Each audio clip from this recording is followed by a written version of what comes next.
لیکن موجودہ زمانے میں گھروں میں نوکر چاکر کام کرنے والی نوکرانیاں غلام باندی نہیں ہیں، بلکہ یہ سب لوگ آزاد ہیں. ٹھیک ہے. بعض علاقوں میں جو بچوں کو اغوا کر کے بھاگتے ہیں، ان کو کہیں جا کر بیچ دیتے ہیں، غلام کے نوکر بنا لیتے ہیں، یہ سراسر حرام ہے. ایسا کرنے سے وہ شرعی طور پہ غلام یا باندی نہیں بن جاتے.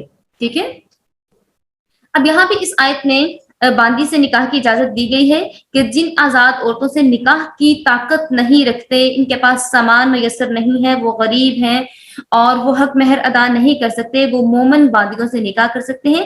اس سے یہی بات معلوم ہوتی ہے کہ جہاں تک ممکن ہو آزاد عورت سے ہی نکاح کرنا چاہیے. اگر مجبوری ہے تو پھر مومن باندی سے کریں.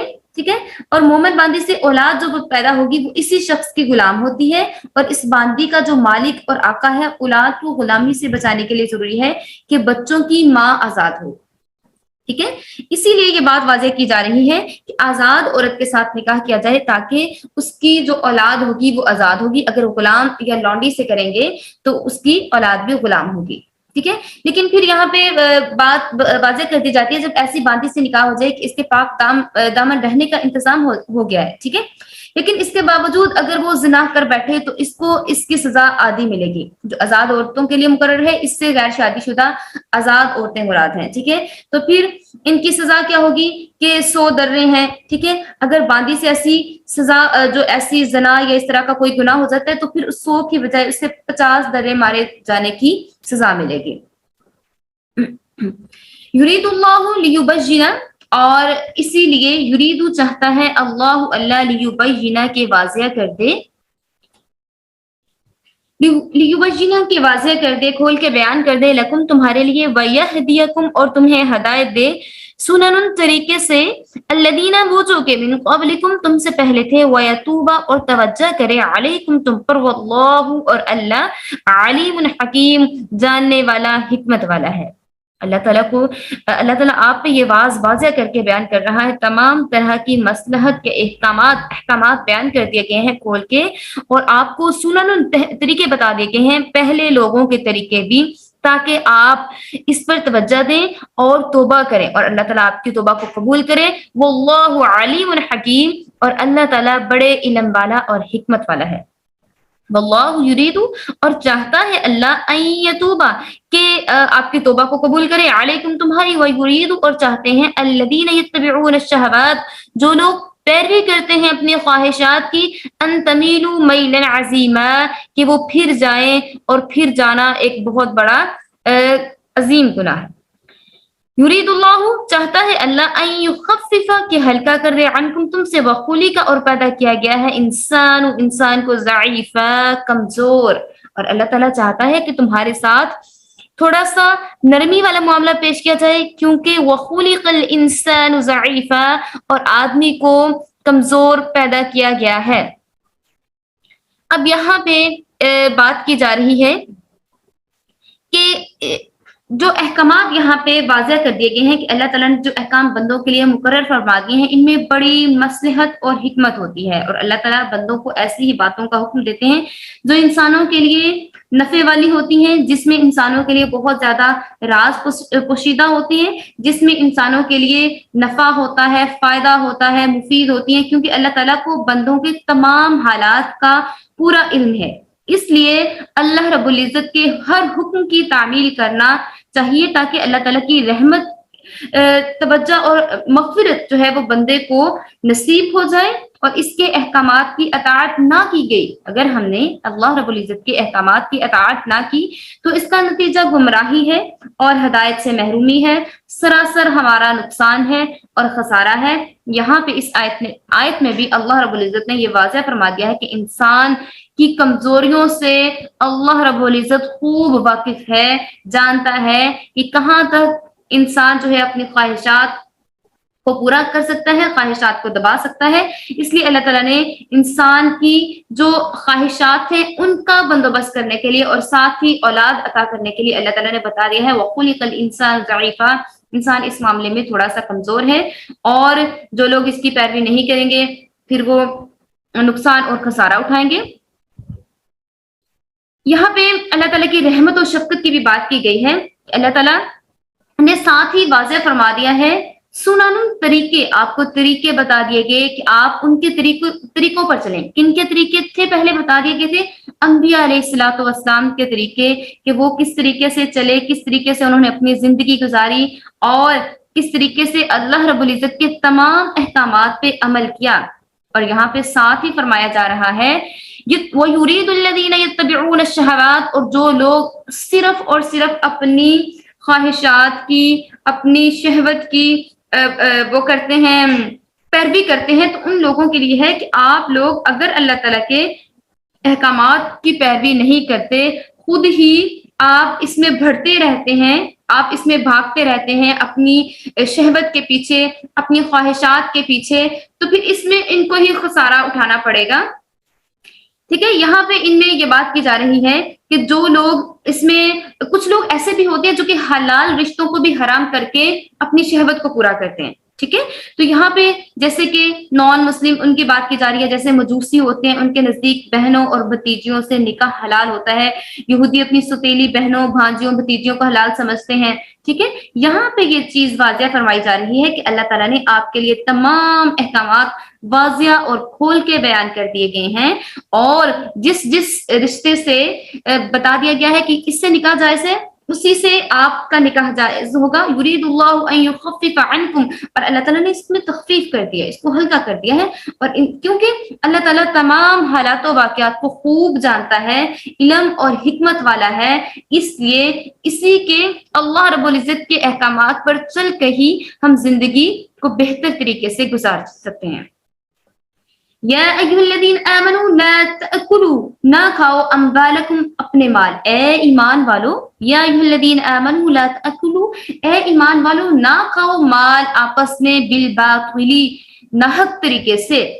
الا ان تکون، کہ یہ نہ ہو تجارت، کوئی تجارت، عن تراض منکم، آپس کی خوشی سے. ولا تقتلوا انفسکم، اور نہ ہی قتل کیجیے ایک دوسرے کو. ان اللہ کان بکم رحیما، بے شک اللہ تعالیٰ تم پر بڑا مہربان ہے. لیکن آپ جو ہے باہمی رضامندی سے آپس میں تجارت کریں، ایک دوسرے کو قتل نہ کریں. بلا شبہ اللہ رب العزت آپ پر بڑا ہی مہربان ہے.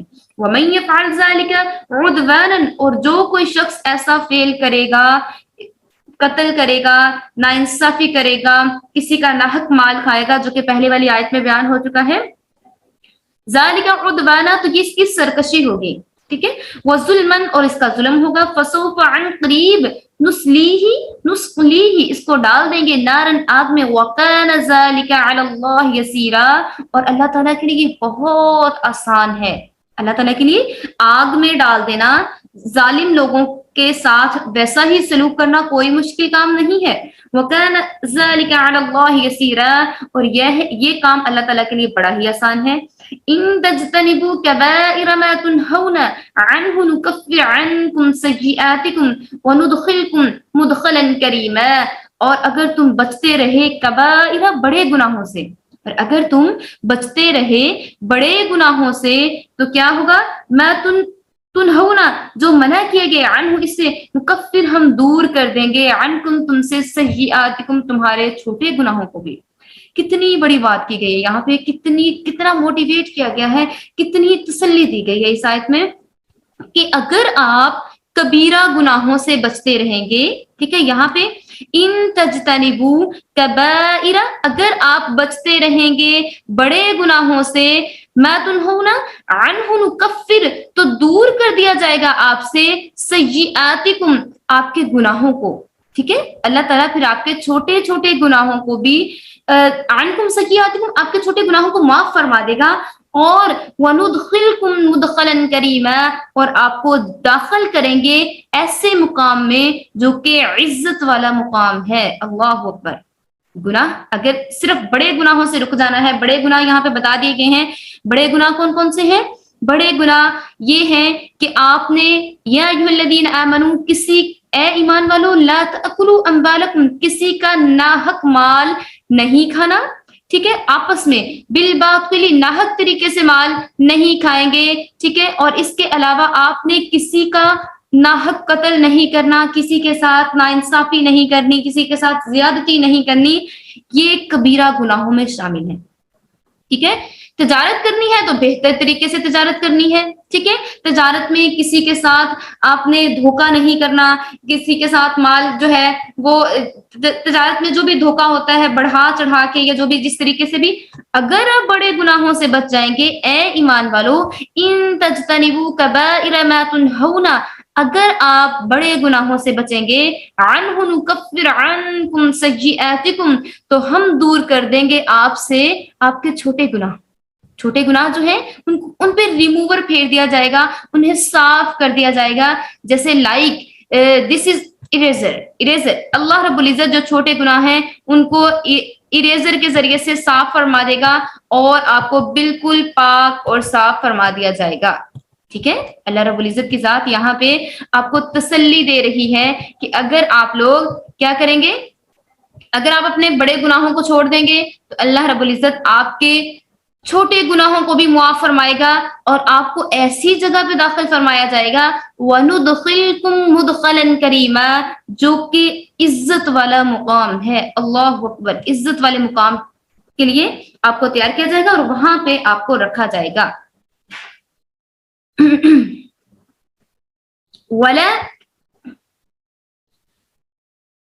وَلَا تَتَمَنُّوا مَا فَضَّلَ اللَّهُ بِهِ بَعْضَكُمْ عَلَى بَعْضٍ، اور تم نہ آرزو کرو ایسی بڑائی کی، ایسی چیز کی تمنا نہ کرو جس پر اللہ تعالیٰ نے بعض لوگوں پر بعض لوگوں کو فوقیت دی ہے. ٹھیک ہے. اگر ایک بندے کو، اگر کسی کو اللہ رب العزت نے عزت دے دی ہے، کسی کو اللہ تعالیٰ نے رزق دے دیا ہے، یا کوئی اس لیے یہ بات یہاں پہ کی جا رہی ہے وَلَا تَتَمَنَّوْا، اور نہ آرزو کیجئے مَا فَضَّلَ اللَّهُ، جو بڑائی دے دی اللہ رب العزت نے بھی اس کی، بعضکم تم میں سے بعض لوگوں کو، عَلَى بَعْضٍ بعض پر، لِلرِّجَالِ مردوں کے لیے ہے، نصیب حصہ، مما اکتسبوا جو انہوں نے کمایا. ٹھیک ہے. مردوں کے لیے وہی حصہ ہوگا جو انہوں نے کمایا. وَلِلنِّسَاءِ، اور عورتوں کے لیے مما اکتسبنا، نصیب حصہ ہے، مما اکتسبنا جو انہوں نے کمایا. وَاسْأَلُوا، اور سوال کرو اللہ سے، من فضلہ اس کے فضل کا، ان اللہ کان بکل شیء علیما، بے شک اللہ تعالیٰ ہر چیز کا علم رکھنے والا ہے. وَلِكُلِّ جَعَلْنَا مَوَالِيَ مِمَّا تَرَكَ الْوَالِدَانِ وَالْأَقْرَبُونَ، اور ہر ایک کے لیے ہم نے مقرر کیے ہیں موالیہ وارث، جو کہ چھوڑ جائیں، تارکہ چھوڑ جائیں، والدانی اپنے والدین کے لیے ترکہ چھوڑ جائیں، والاقربون اور اپنے رشتہ داروں کے لیے، قرابت داروں کے لیے، والذین اور جو لوگ عقدت بندھ چکا ہے ایمانکم تمہارا ان سے رشتہ عہد، فآتوہم تو انہیں دے دے، نصیبہم ان کا حصہ، ان اللہ کان علی کل شیء شہیدا، بے شک اللہ تعالیٰ ہر چیز پر قادر ہے اور ہر چیز پر گواہ ہے. ان آیات کا شان نزول نوٹ کیجیے. آیت نمبر 31 سورۃ النساء کی آیت نمبر 31 کا شان نزول نوٹ کیجیے. ان آیات کے شان نزول کے متعلق روایت ہے کہ ازواج مطہرات میں سے ایک بار حضرت ام سلمہ رضی اللہ تعالی عنہا نے رسول اللہ صلی اللہ علیہ وآلہ وسلم سے اظہار کیا، تمنا کی کاش ہم مرد ہوتے تو ہمیں بھی مردوں کی طرح دگنا حصہ ملتا. دوسرے احکام میں بھی ان کے جیسے باقی کام ہیں ان میں بھی مردوں کے ڈبل حصہ ہوتا ہے، تو ہمیں فلاں کام میں بھی فرق ہے، فلاں چیز میں بھی فرق ہے اور مردوں کا زیادہ حصہ ہے. دوسری روایت یہ بھی ہے کہ ایک صحابیہ نے رسول اللہ صلی اللہ علیہ وآلہ وسلم سے عرض کیا، یا رسول اللہ صلی اللہ علیہ وآلہ وسلم، مرد کو میراث میں دوہرا حصہ ملتا ہے اور عورت کو سنگل، عورت کی شہادت بھی مرد سے آدھی ہے، اسی طرح سے اور عبادات اعمال میں ہمیں آدھا ثواب دیا گیا ہے.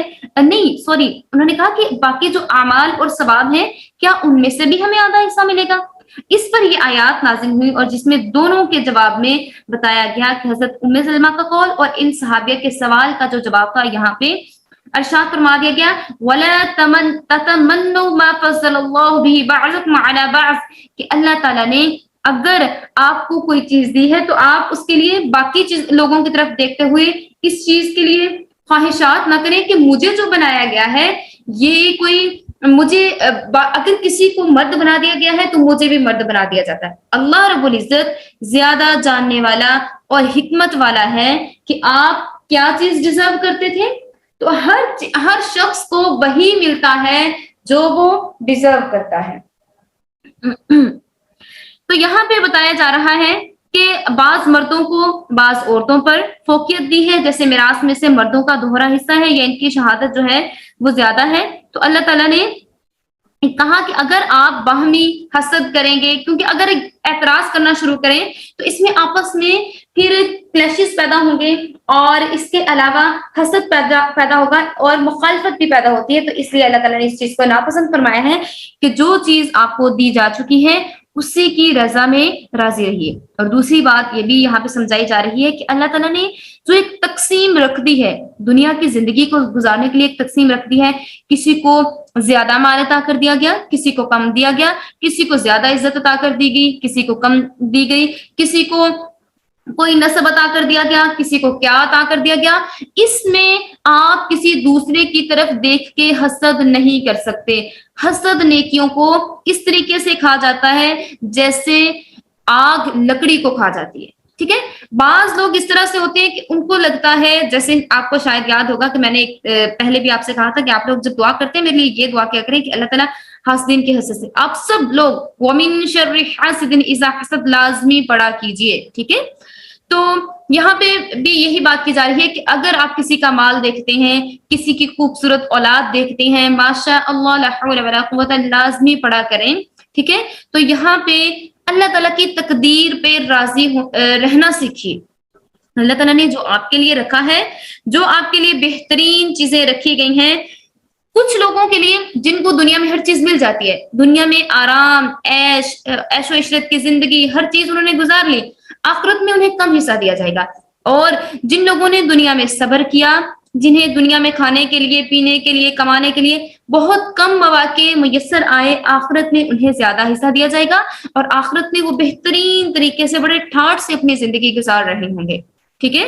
تو یہاں پہ یہ چیز بھی بیان کی جا رہی ہے کہ اللہ تعالیٰ، جو لوگ شکر گزار ہوتے ہیں، جو اللہ تعالیٰ کا شکر کرتے ہیں، کم دیا جائے اس پہ شکر کرتے ہیں، زیادہ دیا جائے اس پہ شکر کرتے ہیں۔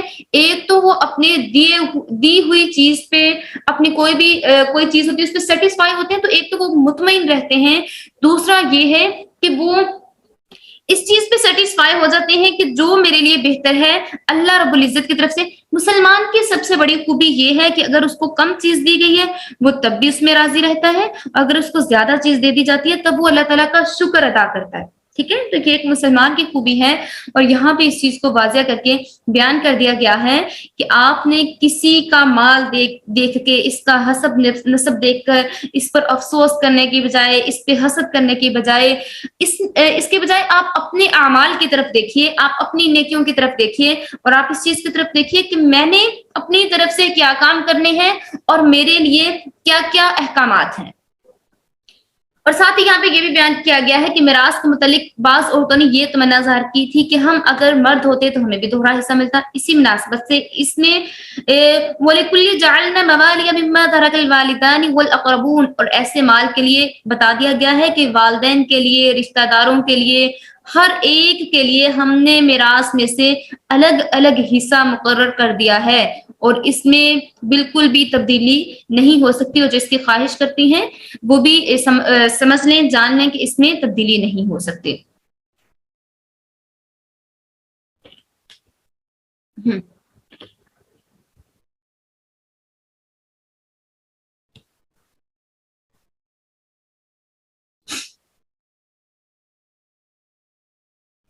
الرجال قوامون،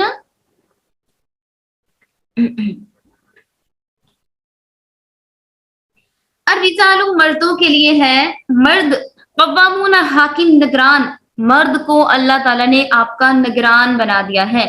الرجال مرد، قوامون حاکم نگران، علی النساء عورتوں پر، بما اس لیے کہ فضل اللہ فضیلت دی اللہ تعالیٰ نے، بعضهم ان میں سے بعض لوگوں کو، علی بعض بعض لوگوں پر، وبما اور اس لیے کہ انفقوا انہوں نے خرچ کیا، من اموالہم اپنے مال میں سے، فالصالحات پس نیک عورتیں، قانتات تابع فرما ہیں، حافظات نگہبانی کرنے والیاں ہیں، للغیبی بغیر پیٹھ پیچھے اپنے ہسبینڈ کے پیٹھ پیچھے، بما اس لیے جو حفظ اللہ حفاظت کی اللہ کے لیے، واللاتی اور اس لیے تخافون تم ڈرتے رہے، نشوزہن ان کی بدخوئی سے، فَاعِظُوهُنَّ پس انہیں سمجھائیے، وَاهْجُرُوهُنَّ اور انہیں تنہا چھوڑ دیجئے، فِي الْمَضَاجِعِ ان کی خوابگاہوں میں انہیں تنہا چھوڑ دیجئے، وَاضْرِبُوهُنَّ اور انہیں ماریے، فَإِن پھر اگر اطَّعْنَكُمْ وہ تمہارا کہا نہ مانے،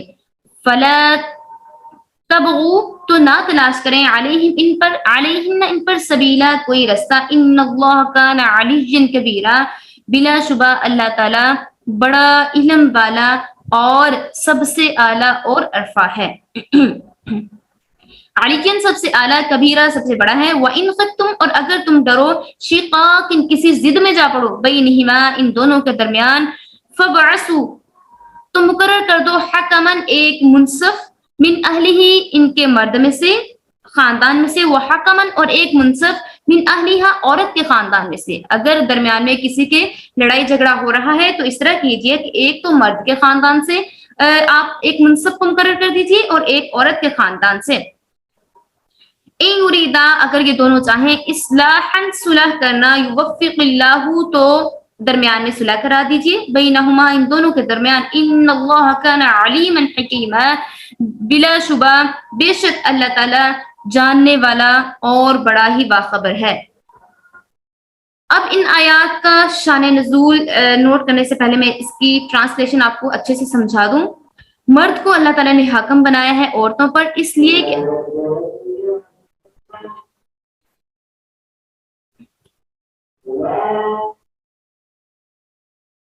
الرجال قوامون مرد حاکم ہے علی النساء عورتوں پر، بما فضل اللہ فضیلت دی ہے اللہ تعالیٰ نے بعض کو بعض پر، اللہ تعالیٰ نے انہیں فضیلت دی ہے کہ اپنا مال انہوں نے خرچ کیا ہے، اور ان میں سے کچھ عورتیں ایسی ہیں جو کہ نیک ہیں، اطاعت کرتی ہیں، مرد کی عدم موجودگی میں اپنی عزت کی حفاظت کرتی ہیں، نگہداشت کرتی ہیں، اور ایسی عورتیں بھی ہیں جو کہ تھوڑی سی منہ پھٹ ہیں، بد زبانی کر لیتی ہیں، آپ انہیں فاعظوہن تو انہیں زبانی نصیحت کیجیے، وہجروہن یا پھر انہیں سزا دینے کے لیے آپ انہیں تنہا چھوڑ دیجیے، ان کی خوابگاہوں میں ان کا بستر الگ کر دیجیے، یا پھر اگر وہ پھر بھی نہ مانے تو پھر آپ انہیں وضربوہن تو انہیں ضرب لگائیے، انہیں ماریے۔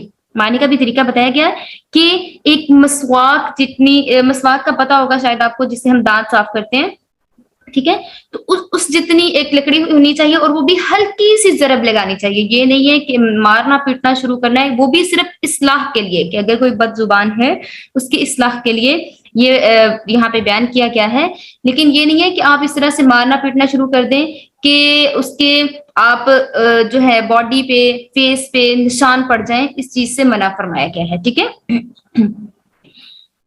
پھر اگر وہ آپ کا کہا پھر بھی نہ مانے تو آپ جو ہے پھر آپ اگر چاہتے ہیں کہ آپ ان میں صلح کروانا چاہتے ہیں آپس کے درمیان، تو پھر آپ ایک گواہ کو لیجئے، ایک مصنف کو لیجئے مرد کے خاندان سے، اور ایک کو لیجئے عورت کے خاندان سے، ٹھیک ہے، اور اللہ تعالیٰ بلا شبہ ہر چیز کا علم رکھنے والا ہے۔ ان آیات کا شان نزول اس طرح سے کہ ایک صحابی نے اپنی بیوی کو کسی بات پر ناراض ہو کر ان کے ایک تماچا مارا، ٹھیک ہے، ان کے تھپڑ مارا۔ صحابیہ نے اپنے والد سے شکایت کی تو ان کے والد رسول اللہ صلی اللہ علیہ وآلہ وسلم کی خدمت اقدس میں حاضر ہوئے۔ آپ صلی اللہ علیہ وآلہ وسلم نے حکم دیا کہ جس طریقے سے آپ کے ہسبینڈ نے آپ کے تھپڑ مارا ہے، آپ بھی بدلہ لیں اور اس کے تھپڑ ماریں۔ تب اسی وقت یہ آیات مبارکہ نازل ہوئی جن میں یہ بتا دیا گیا کہ مرد جو ہے وہ آپ کا نگہبان ہے۔ آپ یہاں پہ مرد کا جو ورڈ ہے وہ عربی زبان کے ورڈ حاکم علی النساء، ٹھیک ہے، قوام عربی زبان میں اس شخص کو کہا جاتا ہے جو کسی کام یا نظام کو سنبھالنے والا ہے، چلانے والا ہے، ٹھیک ہے۔